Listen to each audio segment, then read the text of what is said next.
ಫೋಕ್ಸೋ ಕೇಸ್ನಲ್ಲಿ ಮಲ್ಲಿಕಾರ್ಜುನ ಮುತ್ಯಾ ವಿರುದ್ಧ ಎಫ್ಐಆರ್ ಆಗಿತ್ತಲ್ಲ, ಈಗ ಮುತ್ಯಾ ವಿರುದ್ಧ ಕೇಸ್ ರದ್ದು ಮಾಡುವಂತೆ ಭಕ್ತರು ಪಟ್ಟು ಹಿಡಿದಿದ್ದಾರೆ. ಮಲ್ಲಿಕಾರ್ಜುನ ಮುತ್ಯಾ ಬೆಂಬಲಕ್ಕೆ ಭಕ್ತ ಸಮೂಹ ನಿಂತಿದೆ. ಈಗ ಮುತ್ಯಾ ವಿರುದ್ಧ ದೂರನ್ನ ಖಂಡಿಸಿ ಕಲಬುರಗಿಯಲ್ಲಿ ಪ್ರತಿಭಟನೆ ನಡೆಸಲಾಗ್ತಾ ಇದೆ. ರಾಜ್ಯ ಕೋಲಿ ಕಬ್ಬಲಿಗ ಹೋರಾಟ ಸಮಿತಿಯಿಂದ ಪ್ರೊಟೆಸ್ಟ್ ಮಾಡ್ತಾ ಇದ್ದು, ಮಠದ ಭಕ್ತರ ನೇತೃತ್ವದಲ್ಲಿ ಘೋಷಣೆ ಕೂಗಿ ಪ್ರತಿಭಟನೆಯನ್ನ ನಡೆಸಲಾಗ್ತಾ ಇದೆ. ಮುತ್ಯಾ ವಿರುದ್ಧ ಫೋಕ್ಸೋ ಕೇಸ್ ಕೂಡ ದಾಖಲಾಗಿದೆ. ರದ್ದತಿಗೆ ಒತ್ತಾಯ ಮಾಡ್ತಾ ಇದ್ದು, ಅಂದ್ರೆ ಎಫ್ಐಆರ್ ರದ್ದತಿ ಮಾಡಬೇಕು ಅಂತ ಮುತ್ಯಾ ಅವರ ಭಾವಚಿತ್ರ ಹಿಡಿದು ವಿ ಸ್ಟ್ಯಾಂಡ್ ವಿತ್ ಮುತ್ಯಾ ಅಂತ ಘೋಷಣೆ ಕೂಡ ಕೂಗ್ತಾ ಇದ್ದಾರೆ. ಅದೊಂದು ಭಾಗದಲ್ಲಿ ಮಲ್ಲಿಕಾರ್ಜುನ ಮುತ್ಯಾ ಅಪಾರ ಪ್ರಮಾಣದಲ್ಲಿ ಭಕ್ತರನ್ನ ಹೊಂದಿದ್ದಾರೆ.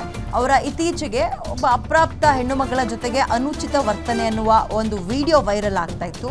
ಅವ್ರು ಹೇಳ್ತಾರೆ ಅಪ್ಪ ಮಗಳ ಸಂಬಂಧ ಅದನ್ನ ಕೆಟ್ಟ ದೃಷ್ಟಿಯಲ್ಲಿ ನೋಡಬೇಡಿ ಅಂತ. ಬಟ್ ನೋಡುಗರು ಅದನ್ನ ಅಪ್ಪ ಮಗಳ ದೃಷ್ಟಿಯಂತೆ ನೋಡುವಂತೆ ಅದು ಭಾಸ ಆಗ್ತಾ ಇರಲಿಲ್ಲ ವಿಡಿಯೋ. ಇದರ ಬೆನ್ನಲ್ಲೇ ಎಫ್ಐಆರ್ ಕೂಡ ದಾಖಲಾಗಿತ್ತು.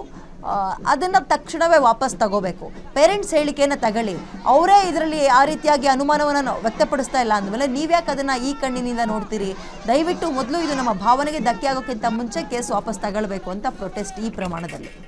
ಮಲ್ಲಿಕಾರ್ಜುನ ಮುತ್ಯಾ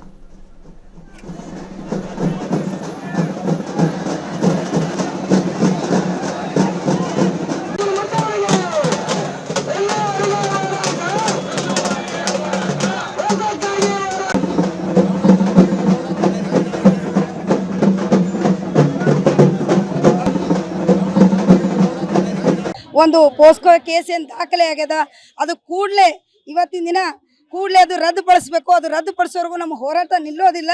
ಏನು ಮಲ್ಲಿಕಾರ್ಜುನ ಮುತ್ಯಾ ಮಗುವಿನಂಥ ಮನಸ್ಸಿನ ಮುತ್ಯಾ, ಎಲ್ಲರ ಜೊತೆ ಮಗುವಿನಂತೆ ಬಿಹೇವ್ ಮಾಡೋದು. ಇವತ್ತಿನ ದಿನ ಕಾನೂನು ಪ್ರಕಾರವಾಗಿ ಆ ಹೆಣ್ಮಗಳದು ಒಂದು ಹೇಳಿಕೆ ತಗೋಬೇಕು, ಅವ್ರ ತಂದೆ ತಾಯಿ ಹೇಳಿಕೆ ತಗೋಬೇಕು.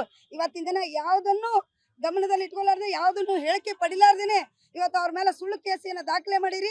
ಅದನ್ನು ನಾವು ಇವತ್ತು ಎಲ್ಲ ಮಹಿಳೆಯರು ಮತ್ತು ಎಲ್ಲ ಪುರುಷರು ಎಲ್ಲರೂ ಕೂಡ ಇದು ಅದು ಖಂಡನೆ ಇದೆ. ನಮಗೆ ಒಂದು ಪೋಸ್ಕೋ ಕೇಸ್ ಏನು ದಾಖಲೆ ಆಗ್ಯದ, ಅದು ಕೂಡಲೇ ಇವತ್ತಿನ ದಿನ ಕೂಡಲೇ ಅದು ರದ್ದುಪಡಿಸಬೇಕು. ಅದು ನಿಮ್ಮೂರಿನಿಂದ ವಿಶ್ವ ಮಟ್ಟದವರೆಗೆ ರಾಜಕೀಯ, ಸಿನಿಮಾ, ಸ್ಪೋರ್ಟ್ಸ್ ಯಾವ ಸುದ್ದಿಯೂ ಮಿಸ್ ಆಗಲ್ಲ. ಬರೀ ಸುದ್ದಿಯಷ್ಟೇ ಅಲ್ಲ, ಜೊತೆಯಲ್ಲೇ ಇರುತ್ತೆ ವಿಶ್ಲೇಷಣೆ. ಗ್ಯಾರಂಟಿ ನ್ಯೂಸ್ ನ ಸಬ್ಸ್ಕ್ರೈಬ್ ಮಾಡಿ, ಫಾಲೋ ಮಾಡಿ, ಕ್ಷಣ ಕ್ಷಣದ ಅಪ್ಡೇಟ್ಸ್ ಪಡೆಯಿರಿ.